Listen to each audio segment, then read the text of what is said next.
నమస్తే, welcome to B6 మన వెలుగు మన వార్తలు. నిన్నటి రోజున మన 2 రోజుల క్రితం ముఖ్యమంత్రి గారు అదేంటి గ్రామాల విఆర్ఓ వ్యవస్థలో భాగంగా గతంలో రద్దు చేస్తే తిరిగి పునరుద్ధరణ కోసం గ్రామాల్లో రెవెన్యూ అధికారులు మళ్ళీ అపాయింట్మెంట్ ఆర్డర్స్ ఇవ్వడం, ధరణిని గంగల కల్పేషన్ భూభారత్తోని అన్ని సమస్యలు పరిష్కారం అవుతాయి, భూ సమస్యలు పరిష్కారం అవుతాయి, అన్ని మీన్స్ భూమికి సంబంధించిన సమస్యలు భూభారత్తోని పరిష్కారం అవుతాయి. అందుకోసమే ఈ జీపీఓలను గ్రామ పంచాయతీ రెవెన్యూ ఆఫీసర్ను అపాయింట్మెంట్ చేసిండ్రు కదా. మరి అది ఇక ముందుకు కొనసాగుతూనే ఉంటుంది. అదే భూమికి తెలంగాణలో భూమికి మనిషికి అవినాభావ సంబంధం ఉన్నదని ఒక మంచి మాట అయిపోయింది ముఖ్యమంత్రి గారు. మీకు నిజంగా కంగ్రాచులేషన్. అందుకే మేము అదే ఆ మాట మీరు కట్టుబడి మేము రిక్వెస్ట్ చేస్తున్నట్టుగా ఇప్పుడు 2 ఎకరాల భూమి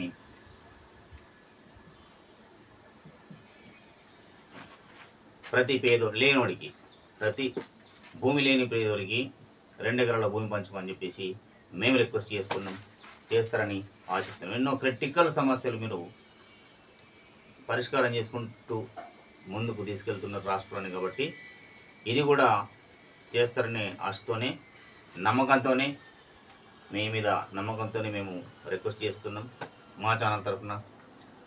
ఇక గణనాథుడు గంగమ్మ ఒడికి చేరిండు అంటే ప్రతి సంవత్సరం ఇది పెద్ద ఉత్సవాలు శోభాయాత్ర. నిన్న ఖైరతాబాద్లో ఒక ముఖ్యమైన విషయం ఏంటంటే ఖైరతాబాద్ పి జనార్దన్ రెడ్డి గారు అనుకున్నది ఒక ప్రత్యేకత ఉంది, అందరికీ గుర్తున్న విషయమే. ఇంకోటి ఏంది, సీఎం గారు ముఖ్యమంత్రి రేవంత్ రెడ్డి గారు ట్యాంక్ బండ్ మీద మామూలు జనాల మధ్య సడన్గా నిమజ్జన కార్యక్రమంలో చూడడానికి రావడం గొప్ప విషయం. ఇట్లా ప్రజల్లో ఉంటే నిజంగానే ప్రజల యొక్క ఆదరాభిమానాలు చూరగొంటారు, ఇంకా ప్రజలకు దగ్గర అవుతారు. ఇదే మాదిరిగా సేమ్ నిన్న ప్రజల్లో ఎట్లయితే సడన్గా వచ్చారో అదే మాదిరిగా ఏ హాస్పిటల్స్ ఇంకా ఎక్కడెక్కడ ఉంటాయి కదా, ప్రభుత్వ ఆసుపత్రులు కావచ్చు, ప్రైవేట్ ఆసుపత్రులు కావచ్చు, మీరు కనుక సందర్శిస్తే లేదు గ్రామాల్లో సడన్గా వెళ్ళి ప్రజల లోపల ఉంటే సడన్గా లేకుండా ప్రజా దర్బార్ లెక్క పెట్టి మీరు ఉంటే కనుక ప్రజల లోపల ఉంటే సమస్యలు మీకు ఇంకా తెలుస్తాయి, ఇంకా ఎక్కువ ప్రజలకు దగ్గరవుతారు. మిమ్మల్ని చూసి ప్రభుత్వంలో ఉన్నటువంటి మిగతా ఎమ్మెల్యేలు కూడా ప్రజల లోపలనే అధికంగా సమయం కేటాయించడానికి మనం కూడా పనిచేయాలి అని చెప్పేసి అంటే చేస్తున్నారు ఇప్పటికీ మీ ఎమ్మెల్యేలు కూడా. కానీ ఇంకా ఎక్కువగా మనం పనిచేద్దాం. ముఖ్యమంత్రి గారే స్వయాన ప్రజల లోపల ఉంటుండు, మనం ఎందుకు అని చెప్పేసి ఒక భయం ఉంటుంది వరకు పనులు కూడా ప్రజల లోపల తిరుగుతారు కాన్స్టిట్యున్సీలలో. అప్పుడు ఉన్నాయి కదా మాట ఎన్నికలు, అడ్వాంటేజ్ అనేది ఉంటుంది.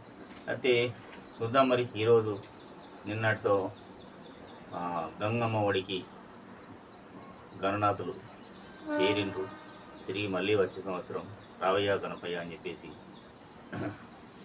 మనం కూడా కోరుకుంటూ ఈరోజు ఇది వెలుగు పత్రికలో చూస్తే మహాగణపయ్య మళ్ళీ రావయ్య 4 గంటల పాటు అంగరంగ వైభవంగా శోభాయాత్ర, లక్షలాదిగా తరలి వచ్చిన భక్తజనం. ఎప్పుడు 7:43 మొదలైన శోభాయాత్ర 1:45 నిమజ్జనం పూర్తయింది. హైదరాబాద్లో 11 రోజులు పూజలు అందుకున్న గణనాథుడు గంగమ్మడికి చేరిండు. ఇక ఇదేదో చర్లపల్లిలో డ్రగ్స్ డెన్ అంట. 12,000 కోట్ల విలువైన ముడి సరుకు పట్టివేత, 35,000 లీటర్ల లిక్విడ్, 950 కిలోల కెమికల్ పౌడర్ స్వాధీనం.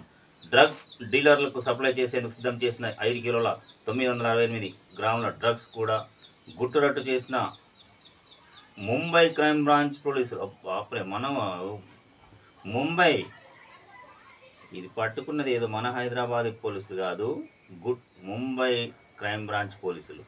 వాగ్దేవి ల్యాబ్స్ పేరుతో సింథటిక్స్ డ్రగ్స్ తయారీ, నాచారం చర్లపల్లిలో మెఫెడ్రోన్ తయారీ కంపెనీల గుర్తింపు. దేశంలోని వివిధ ప్రాంతాలకు తరలిస్తున్నట్టు నిర్ధారణ.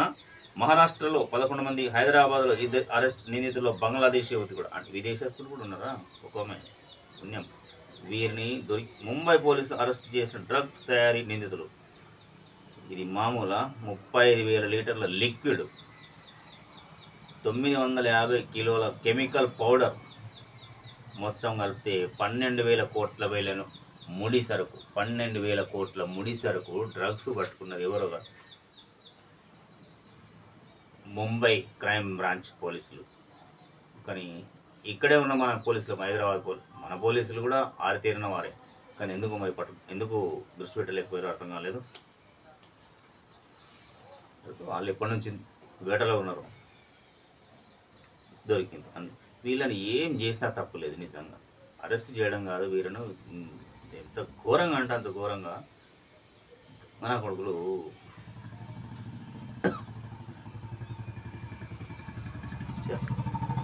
బురదలో బ్యాక్టీరియాతో జాగ్రత్త. తెలంగాణలోను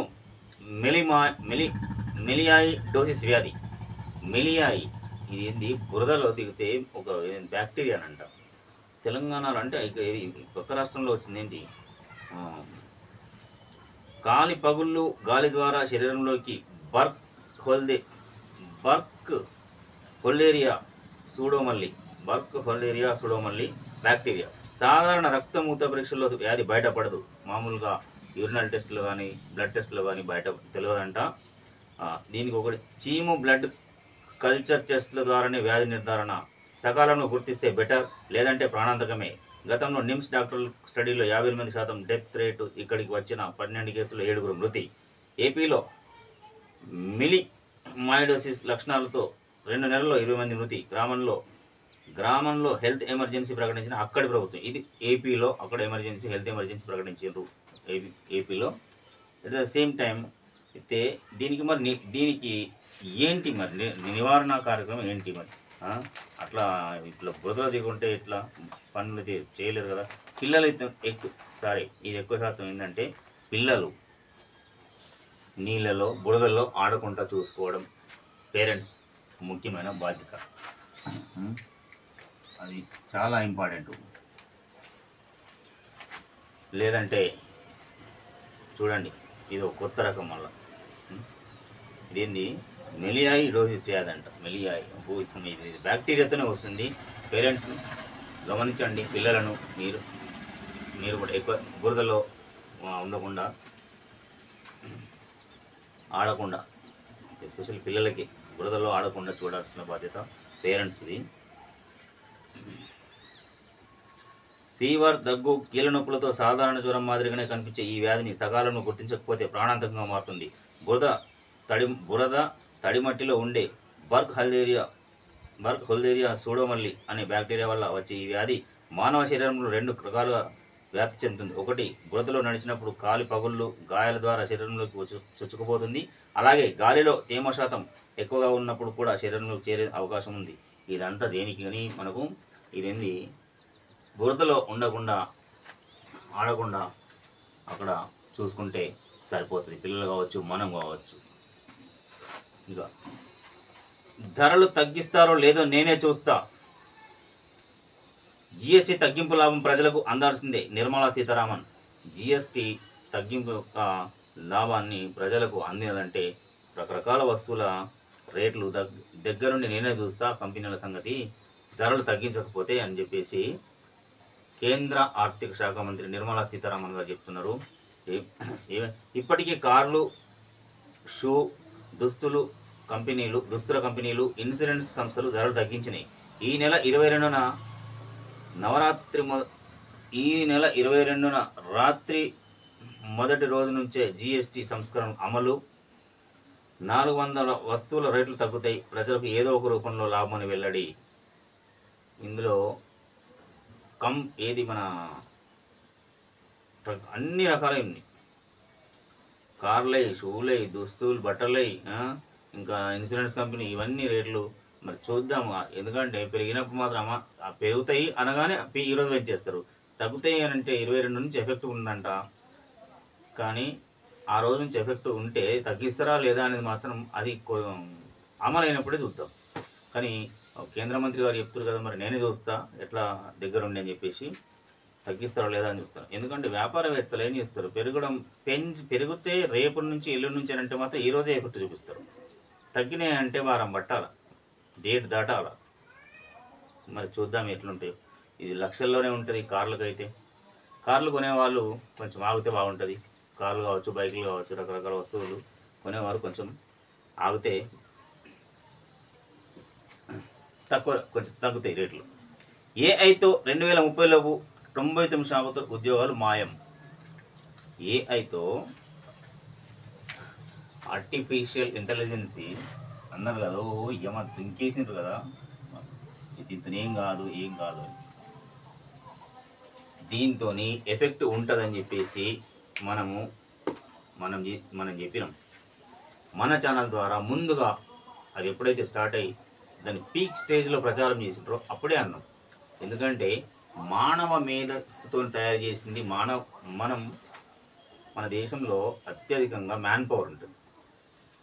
దాన్ని కాదని కృత్రిమ మేధస్సు మనకు అవసరం లేదు. నిజంగా చెప్పాలంటే ఎందుకు మనకు లేదు, ఎవరు ఉద్యోగాలు పో అన్నారు. కానీ ఆ రోజే చెప్పినాం, ఆ పీక్ స్టేజ్లో ప్రచారం జరుగుతున్నప్పుడే చెప్పినా నేను ఖచ్చితంగా దీని ఎఫెక్ట్ ఉంటుంది. ఎందుకు వస్తుందంటే ఒక రోబో తయారు చేస్తారు, పని ఎక్కువైతుంది అనుకుంటారు. కానీ ఒక డ్రోన్ ఉంటుంది, 10 మంది కూలీలు చేసే పని ఒక డ్రోన్ను ఒక వ్యక్తి పట్టుకొని 1 ఎకరానికి 2 ఎకరాలకు 4 ఎకరాలకు 5 ఎకరాలకు ఉందని మందు పిచికారీ చేసేస్తుంది. అది ఈ 10 మందికి అక్కడ ఎఫెక్ట్ పడ్డట్టే కదా. ఇది కూడా అంతే. ఆర్టిఫిషియల్ ఇంటెలిజెన్స్ ఒక గమ్మత్తు ఉన్నది. చెప్పినాం ఇది ఎఫెక్ట్ పడుతుంది, మనకు మ్యాన్ పవర్ ఉద్యోగస్తుల మీద ఖచ్చితంగా ఎఫెక్ట్ పడుతుందని చెప్పినాం. ఇప్పుడు చెప్తుంటారు 2030 కల్లా 99% ఉద్యోగస్తులు మాయం. అంటే వారు ఉద్యోగాలు పోతాయి. 99% చంకలు ఎగలేసుకుంటాం. సైంటిఫిక్గా ఏది ఉపయోగం ఏది నిరుపయోగం అనేది మాత్రం కొంచెం కూడా ఆలోచన లేకుండా ప్రజల మీద రుద్దేయడమే. ప్రజలు కూడా ఆలోచన చేయకుండా అంటే మంచి ఉన్నట్టు ఐటీ సెక్టర్ కావచ్చు, రకరకాల నిపుణులు కావచ్చు, కొంచెం ఆలోచన చేసి దేన్ని ప్రజలకు పరిచయం చేయాలి, దేన్ని ప్రజల మీద రుద్దాలి, అందుబాటులో తీసుకురావాలి. ఇట్లా లేకుండా ఆటోమేటిక్గా తీసుకొచ్చి పెట్టేస్తే పాపం ఫస్ట్ ఎఫెక్ట్ పడేది మాత్రం ఐటీ సెక్టర్ వల్ల. వాడు అమెరికాను ఆయన ఏమనాలి, ట్రంప్ అమెరికా ప్రెసిడెంట్ ఎప్పుడేం మాట్లాడుతున్నాడు. నిన్ననేమో ఒక మాట, ఈరోజు ఏమన్నాడు, నాకు మోడీ గారు మంచి దోస్తు, కానీ ఆయన చేసే పనులు నాకు నచ్చలేవు. మంచి దోస్తు ఎక్కడ పనులు నచ్చలేవు. ఇట్లా ఇప్పుడు ఉన్న పలంగా గెలిచిన తర్వాత ఏం చేసిండు తెలుసు కదా, టక ఎంతమందిని పంపించేసిండు. అది ఏ అయితే ముప్పు లేదు కాదు, ముప్పు ఉంది. 2030 కల్లా 99% ఉద్యోగాలు ఊడుతాయండి. మనం చెప్తున్న మాట కాదు ఇది. ఏఐతో 2030లోపు 99% 99% ఉద్యోగాలు ఊడే ప్రమాదం ఉంది. ప్రపంచవ్యాప్తంగా కంపెనీలు తమ ఖర్చును తగ్గించుకోవడానికి ఏఐ వాడుతున్నాయని, దీంతో 5 ఏళ్లలో ఉద్యోగాల్లో భారీగా కోత పడుతుందని అమెరికాలోని లూయివిల్ వర్సిటీ ప్రొఫెసర్ రోమన్ హెచ్చరించారు. ఎస్, మనం చేసుకున్న పాపం మనకే చుట్టుకుంటున్నట్టు. ఇంకా పుణ్యం, అది మంచి కార్యం మనకు చుట్టుకుంటుంది అంతే. మనం తయారు చేసిన వస్తువు మనకే ఎఫెక్టబుల్ అనే దీనికి ఒక ఎగ్జాంపుల్ కూడా ఉంది. ఆస్ట్రేలియాలో అనుకుంటా.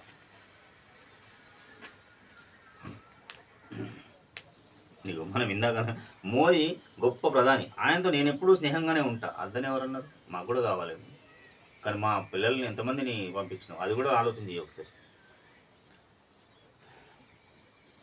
స్నేహంగానే ఉంటాగా ట్రంప్, కానీ ప్రస్తుతం ఆయన చేస్తున్న నాకు నచ్చడం లేదు. అంటే నీకు నచ్చితే మంచోడు, లేకపోతే చెడువాడు అన్నట్ట. నువ్వు మా దేశం ముందుకెళ్తా ఉంది, దూసుకెళ్తా ఉంది. ఈ డ్రగ్స్ దందన మాత్రం ఏం చేసినా పర్వాలేదు, తీసి నిజంగా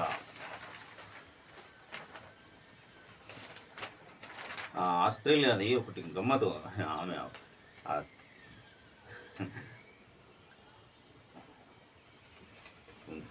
చెప్దాం అది. రేపు పీసీసీ విస్తృత స్థాయి విస్తృత స్థాయి సమావేశం రేపు. అయితే పార్టీ బలోపేతం, లోకల్ బాడీ ఎన్నికల్లో వ్యూహంపై చర్చ. ముఖ్యమంత్రి గారిని కలిసినటువంటి పిసిసి ప్రెసిడెంట్ మహేష్ కుమార్ గౌడ్ గారు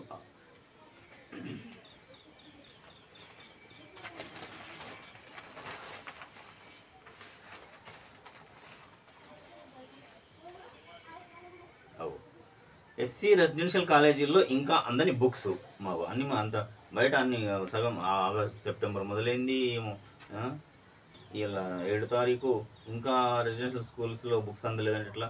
క్లాసులు మొదలైన 3 నెలలు అన్ని కాలేజీలు స్కూళ్ళకు ప్రారంభంలోనే టెక్స్ట్ బుక్స్. ఇబ్బంది పడుతున్న విద్యార్థులు, పాత వాటితో అడ్జస్ట్ చేస్తున్న లెక్చరర్లు వెంటనే బుక్స్ అందేలా చూడాలని పేరెంట్స్ విజ్ఞప్తి. అంటే బయట స్కూళ్ళల్లో, గవర్నమెంట్ స్కూళ్ళలో అంతటా అందిని, మరి ఈ రెసిడెన్షియల్ పిల్లలు ఏం పాపం చేసుకున్నారని.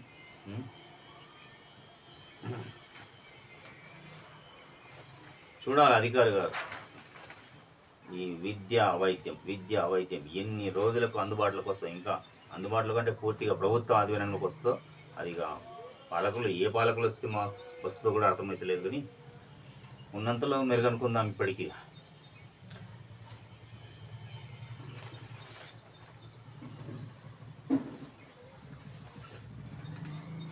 తాత్కాలిక ఉద్యోగులను రెగ్యులరైజ్ చేయండి. దశాబ్దంగా సేవలు పొందుతూ కాంట్రాక్ట్ పద్ధతులను కొనసాగించడం చెల్లదు. హైకోర్టు.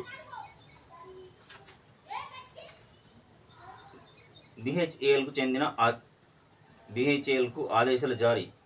తాత్కాలిక కాంట్రాక్టు ప్రాతిపదికనపై పారామెడికల్ సేవలు అందిస్తున్న ఉద్యోగులను రెగ్యులర్ చేయాలని బిహెచ్ఏఎల్ను ఆదేశిస్తూ హైకోర్టు ఇటీవల తీర్పు చెప్పింది. మనం ఒకటి ఈ కోర్టు తీర్పు ఇది ఒక 20 మందికి సంబంధించి వచ్చినట్టున్నది. కానీ అయితే ఈ హెల్త్ డిపార్ట్మెంట్లో ఒక 6,000 మంది అనుకుంటే నాకు తెలిసి 5-6 వేల మంది ఉంటారు తిప్పి కొడితే. కానీ అందులో ఒక 200 మంది 300 మంది 20 నుంచి 20 దశాబ్దంగా 2 దశాబ్దాలు 20 నుంచి 22 ఏళ్ళ నుంచి చేస్తున్న వారు ఉన్నారు. వాళ్ళ సేవలు అవసరం ఉన్నప్పటికీ వాళ్ళకు రెన్యువల్ చేస్తూనే ఉన్నారు. వాళ్ళకి సేవలు అవసరమే. ఫీల్డ్ మీద కావచ్చు, ఆసుపత్రులు కావచ్చు, గర్భిణీ స్త్రీలు కావచ్చు, వీళ్ళందరినీ చూసేది వాళ్ళే. ఆశా వర్కర్స్ కావచ్చు, ఏఎన్ఎంస్ కావచ్చు, ఈ ఏఎన్ఎంస్ అయితే జిఎన్ఎంస్ వీళ్ళంతా చేస్తున్న కాంట్రాక్ట్లో వాళ్ళని రెగ్యులర్ చేయాల్సిన అవసరం లేదా? ఈ తీర్పు ప్రకారం వీళ్ళకు హైకోర్టు తీర్పు ప్రకారం చూస్తే ఇదే తీర్పు వాళ్ళకు కూడా వర్తింపజేస్తూ ప్రభుత్వం కనికరించి మంచి పేరుంది కాబట్టి ముందు వాళ్ళు కొంచెం గౌరవప్రదంగా ఇంతలో బతకాలంటే వాళ్ళని రెగ్యులర్ చేయండి. ఎవరైతే కాంట్రాక్ట్ బేస్లో 20 సంవత్సరాలు దాటి పోయి చేస్తున్నారో వాళ్ళను రెగ్యులర్ చేయండి. 10 ఏళ్ళు, 20 ఏళ్ళు, 22 ఏళ్ళు, ఈ 23 ఏళ్ళు దాకా చేస్తున్నారో ఎన్ని రోజులు చేస్తారు సార్? ఒకసారి ఎమ్మెల్యేగా ఎన్నికైతే చాలు, ఇక మళ్ళీ అదే ప్రయాణంలో ఉంటారు. మరి 20 ఏళ్ళ నుంచి కాంట్రాక్ట్ ఉద్యోగం చేస్తుంటారు కదా, వాళ్ళ మనుషులు గారా, వాళ్ళ కుటుంబాలు ఉండయా, వాళ్ళ పిల్లల చదువులద్దా? తక్కువ మీకు వచ్చే పెన్షన్ అంత వాళ్ళ జీతం ఉండదు. ఒకసారి ఎమ్మెల్యే గెలిచిన తర్వాత మీకు వచ్చేటంత జీతం మీకు ఎంత, ఒక ఎమ్మెల్యే గెలిచి తర్వాత ఉన్నటువంటి వాళ్ళకు వచ్చే పెన్షన్కు ఎంత ఉంటుందో, ఇంచుమించు 40,000 50,000 ఉంటుందో ఎంతో, అంత కూడా వీళ్ళ జీతం ఉండదు నాకు తెలిసి. ప్రభుత్వం కరుణించి వాళ్ళను హెల్త్ డిపార్ట్మెంట్ ఎవరు దామోదర రాజనరసింహ గారు ఒక ఇనిషియేటివ్ మీరు ఒక అడుగు ముందుకేసి, మీరు మహా అనుభవజ్ఞులు చూసి వారిని రెగ్యులర్ చేయడానికి ముఖ్యమంత్రి గారి దగ్గర ఒక ఫైల్ పెట్టి రెగ్యులర్ చేయండి.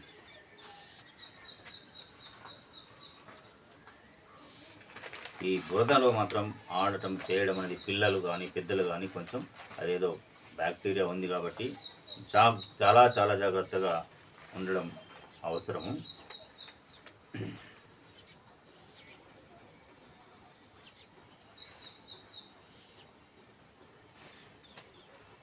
ఇంకా 15 తారీఖు నాడు కామారెడ్డి జిల్లాలో భారీ బహిరంగ సభ ఉంది కదా, ఇవన్నీ లోకల్ బాడీ ఎలక్షన్స్ కోసం. ఈరోజు నాకు తెలిసి కామారెడ్డిలో మన ఎవరు పొంగులేటి శ్రీనివాసరెడ్డి గారు ఆ వేదికను పరిశీలించడానికి ఈరోజు సన్నాహక సమావేశం కూడా పెట్టినట్లుగా ఉంది. 15న కాంగ్రెస్ సభ ఏర్పాట్లపై మీటింగ్. అదే ఇక వరద నష్టాలపై 12లోగా నివేదికలు ఇవ్వాలి. Collector Ashish Sangwan, Kamareddy collector Ashish Sangwan. మొన్నటి వరదలు మామూలు వరదలు కావవి, మన దగ్గర కూడా ఉన్న విజువల్స్ వేద్దాం. ఇసుక మేటలు పెట్టేసిన పొలాల్లో మంచి ఎకరాలు ఇసుక, ఇట్లా ఇసుక నిండిపోయి ఉన్నది. తీస్తే పూర్తి స్థాయిగా పొలాలు ఇసుక నిండిపోయి ఉన్నది. కలెక్టర్ గారు చొరవ తీసుకొని 12 తారీఖు లోపల నివేదికలు పూర్తి స్థాయిగా ఇవ్వమని చెప్తుండ్రు. జిల్లాలో ఇటీవల కురుస్తున్న వరదలకు జరిగిన నష్టాలపై ఆయా శాఖల అధికారులు ఈ నెల 1లోగా నివేదికలు ఇవ్వాలని కలెక్టర్ ఆశీష్ సంగ్వాన్ అధికారులను ఆదేశించారు. శనివారం ఆయా శాఖల అధికారులతో టెలికాన్ఫరెన్స్ నిర్వహించారు. ఈ నెల 4న సీఎం రేవంత్ రెడ్డి పర్యటన సందర్భంగా రివ్యూ మీటింగ్లో ఆదేశించిన ప్రకారం నివేదికలు తయారు చేయాలని, వరదల నివారణకు శాశ్వత పరిష్కారం చూపాలన్నారు. పట్టణ గ్రామీణ ప్రాంతాల్లో ఆక్రమణలను తొలగించాలని, వరద నష్టాలను సేకరణ డివిజన్ స్థాయిలో ఆయా శాఖల అధికారులతో కమిటీలు వేస్తున్నామన్నారు. Sub collector, RDO, police, irrigation, municipal అన్ని డిపార్ట్మెంట్లు ఆల్ డిపార్ట్మెంట్స్ పరిశీలించి నివేదికలు తయారు చేయాలన్నారు. కామారెడ్డి పట్టణం మండలంలో నష్టం తీవ్రత ఎక్కువ ఉందని దీనిపై స్టడీ చేయాలన్నారు. జిల్లా స్థాయి స్టడీ మేనేజ్మెంట్ కమిటీలో కలెక్టర్ ఆధ్వర్యంలో కమిటీ ఉంటుందన్నారు. జిల్లా వ్యాప్తంగా దెబ్బతిన్న 1600 ఇండ్లను పరిశీలించి అర్హులైన వారికి ఇంద్రమ్మ ఇండ్లు ప్రతిపాదనను తయారు చేయాలన్నారు. Additional collector Chandra Nayak, sub collector వీళ్ళంతా పాల్గొన్నారు. నష్టపరిహారం అందుతుంది. ఇదో మరి ఎర్రకోటలో 1.5 కోట్ల ఎర్రకోటలో దొంగతనమైంది. ఏండో కాదు, ఢిల్లీలో ఎర్రకోటలో దొంగతనం ఏంది, బంగారు కలశం. అది విలువ 1.5 కోట్లు. జైనుల కార్యక్రమంలో ఘటన సీసీటీవీ రికార్డు, దొంగ కోసం కాలుస్తున్న పోలీసులు. ఎర్రకోటలో దొంగతనం అంటే ఏడవాళ్ళు మనం అన్నబా, నిజంగానే ఇదేందా. ఆడపిల్లలను చదివించాలి. ఎస్, మహిళా సాధికారత జిల్లా మిషన్ కోఆర్డినేటర్ స్వప్న గారు ఆధ్వర్యంలో ఇక్కడ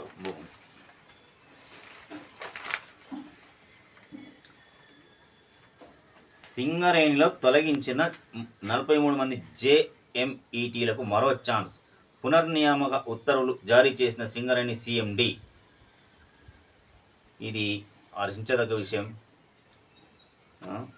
సింగరేణి సంస్థలో జూనియర్ మైనింగ్ ఇంజనీరింగ్ ట్రైనీలుగా చేరి వివిధ కారణాలతో ఉద్యోగుల నుంచి తొలగించబడిన 43 మందిని తిరిగి ఉద్యోగం తీసుకుంటూ యాజమాన్యం శనివారం ఉత్తర్వులు జారీ చేసింది.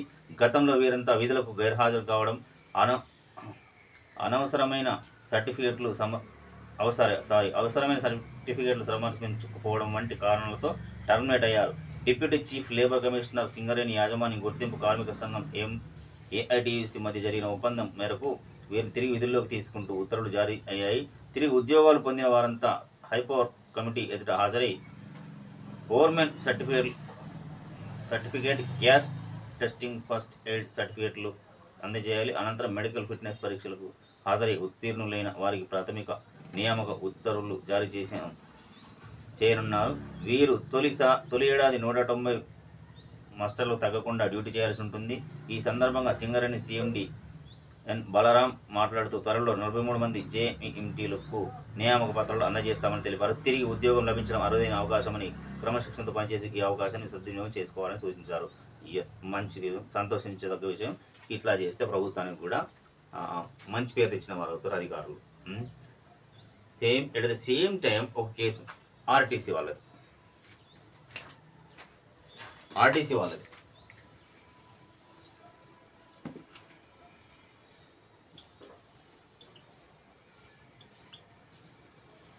దీంట్లో కూడా టీఎస్ఆర్టీసీలో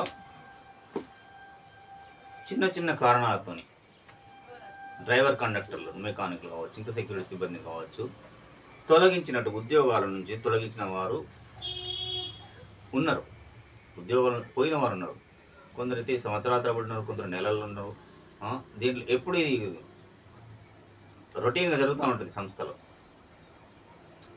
వారికి కూడా ఇదే పద్ధతిన ఉద్యోగాలు కోల్పోయిన వారిని తిరిగి ఉద్యోగాల్లోకి తీసుకోవడం కోసం ఏదో ఉద్యోగం ఎలా పెట్టేది కానీ ఒకే చోట పెట్టేసి ఎంతమంది ఉన్నారో వాళ్ళని ఒకే చోట తీసుకొని ఆయా ఉద్యోగాలు కోల్పోయిన వారిని తిరిగి వారికి యథావిధిగా ఎలాంటి సర్వీస్ లాస్ లేకుండా ఎలాంటి ఏదో చిన్న చిన్న ఉంటాయి కాబట్టి ఇంక్రిమెంటో అవేరో అట్లాంటి వారి విధులు వారి ఉద్యోగాలు వారికి ఇస్తే సంతోషంగా చేసుకుంటారు. వారి కుటుంబాలు కూడా నిజంగా కుటుంబాలు గడవలేని పరిస్థితిలో ఉన్నారు వాళ్ళు కొంతమంది. ఇది కూడా గమనించండి. ఆర్టీసీ యాజమాన్యం కావచ్చు, నేను ప్రభుత్వాన్ని కూడా కోరుతున్నాను, ఎవరు ఆ సంబంధిత మంత్రి గారు కూడా పట్టించుకొని కొంచెం ఒక జీవో పాస్ అయిందంటే మన జీవో ఇంప్లిమెంట్ కావడం లేదని చెప్పేసి వారు చెప్పడం, ఇక ఎవరు కొంతమంది కార్మికులు సస్పెండ్ కమ్ రిమూవ్ అయిన వాళ్ళు వారి మీద దృష్టి పెట్టి ఆ యాజమాన్యం ఆర్టీసీ యాజమాన్యం కూడా కనికరించి ప్రభుత్వానికి చెలపేరు రాకుండా ప్రభుత్వం వీరికి తిరిగి ఉద్యోగాలు ఇచ్చింది అని చెప్పేసి క్రమశిక్షణ చేసుకోమని చెప్పేసి మీరు కూడా ఇదే మాదిరిగా వారికి ఇస్తే వారి జీవితాల్లో కూడా కొంచెం సంతోషం నింపిన వారైతారు. అది కూడా చేస్తారని చెప్పేసి రిక్వెస్ట్ చేస్తున్నాం. ఆ యాజమాన్యం ఆర్టీసీ యాజమాన్యానికి రిక్వెస్ట్ చేస్తున్నాం వారి తరఫున. మనం అందులో బాధితులు ఉన్నారు కదా, చాలామంది ఉన్నారు, ఇంచుమించు 1000 మంది దాకా ఉంటారు. దీనిపైన కూడా కొంచెం దృష్టి పెడతారని చెప్పేసి మంత్రి పొన్నం ప్రభాకర్ గారికి, అట్లాగే సరాసరి ముఖ్యమంత్రి గారికి, ఆర్టీసీ యాజమాన్యానికి వారి తరఫున మేము రిక్వెస్ట్ చేస్తున్నాం సార్. వారి జీవితాల్లో యథావిధిగా వారు ఉద్యోగాలు చేసుకోవాలంటే వారి ఉద్యోగాలు వారికి ఇవ్వండి. అందులో పెద్దగా ఇప్పుడు మన కాంట్రాక్ట్ అవుట్సోర్సింగ్లో అవుట్సోర్సింగ్లో డ్రైవర్లను పెట్టి ఏమైంది, ఇక్కడ బస్సు మొత్తం టికెట్లు ఇవ్వకుండా డబ్బులు తీసేసుకుంటే వాళ్ళని కేసు అయిపోయింది. ఎందుకు? అదే మరి సంస్థను తల్లిలాగా చూసుకొని పనిచేసే ఈ కార్మికులు ఉండగా అవుట్సోర్సింగ్లో పెట్టడం అవసరమా?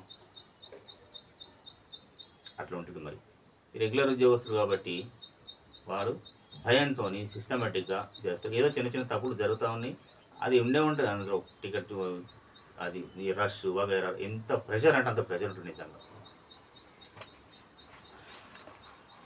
ఇట్లా ఈ మాదిరిగా ఈ సింగరేణిలో ఎట్లా ఇచ్చారో తిరిగి అదే మాదిరిగా వీళ్ళకు కూడా ఇస్తారని చెప్పేసి ఆశిస్తూ ముఖ్యమంత్రిని కూడా రిక్వెస్ట్ చేస్తున్నాం. ఒకసారి వారిపైన దయ చూపాలని చెప్పేసి.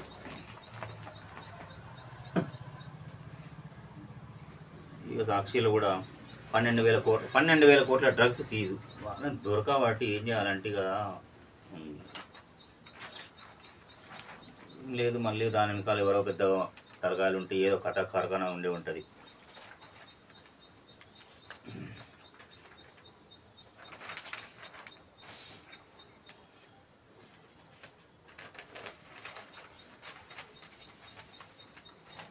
గంగమ్మ ఒడికి గణపయ్య కామారెడ్డి జిల్లాలో కూడా నిన్ననే పూర్తయినాయి. నష్టాన్ని అంచనా వేయండి. కామారెడ్డిలో బీసీ సంబరాలు. ఓకే, ఈరోజే కామారెడ్డిలో ఇందిరాగాంధీ స్టేడియం వేదిక నుంచి బీసీ డిక్లరేషన్ ప్రకటించిన కాంగ్రెస్ ఇప్పుడు అదే వేదికపై నుంచి బీసీ సంబరాలు నిర్వహించాలని నిర్ణయించింది. 42% బీసీ రిజర్వేషన్ బిల్లుకు రాష్ట్ర ప్రభుత్వం ఆమోదం తెలిపిన నేపథ్యంలో విజయోత్సవాన్ని ఘనంగా నిర్వహించేందుకు కాంగ్రెస్ సిద్ధమైంది. ఈ నెల 15వ తేదీన బహిరంగ సభ నిర్వహించేందుకు ఏర్పాటు చేస్తోంది కాంగ్రెస్ పార్టీ. ఎస్, ఓకే, అదే అందుకే ఈరోజు ఇక్కడ మంత్రి పొంగులేటి శ్రీనివాసరెడ్డి గారి ఆధ్వర్యంలో ఏదో సన్నాహక సమావేశం కూడా ఉంది. మనం కూడా వెళ్దాం అక్కడికి, చూద్దాం మరి ఏంటి పరిస్థితులని. మేము మళ్ళీ రిక్వెస్ట్, సంక్షేమ పథకాలు ఉంటాయి, కొనసాగుతూనే ఉంటాయి, అధికారులు చూస్తూనే ఉంటారు. మేము రిక్వెస్ట్ చేసేది ఈ 2 ఎకరాల భూమి ప్రతి పేదోడికి చాలా అవసరం.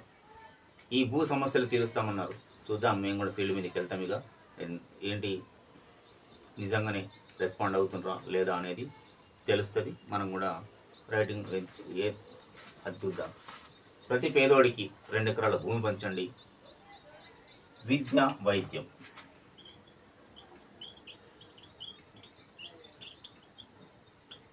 ఇవి 2 పూర్తిగా ప్రభుత్వ ఆధీనంలోకి వచ్చిన రోజున రాష్ట్రం అభివృద్ధి చెందిందని చెప్పేసి మేము నమ్ముతాం. తెలంగాణ రైజింగ్ నంబర్ 1 అని చెప్పేసి ఉంది కదా, డెఫినెట్లీ అప్పుడు సాధ్యమవుతుంది. ఇప్పుడు నడుస్తుంది, అప్పుడు పూర్తి స్థాయిలో దేశంలో నంబర్ 1 ఉంటుంది. ఇది చూస్తూనే ఉండండి. B6 మన వెలుగు మన వార్తలు. నేను మీ రాజేష్.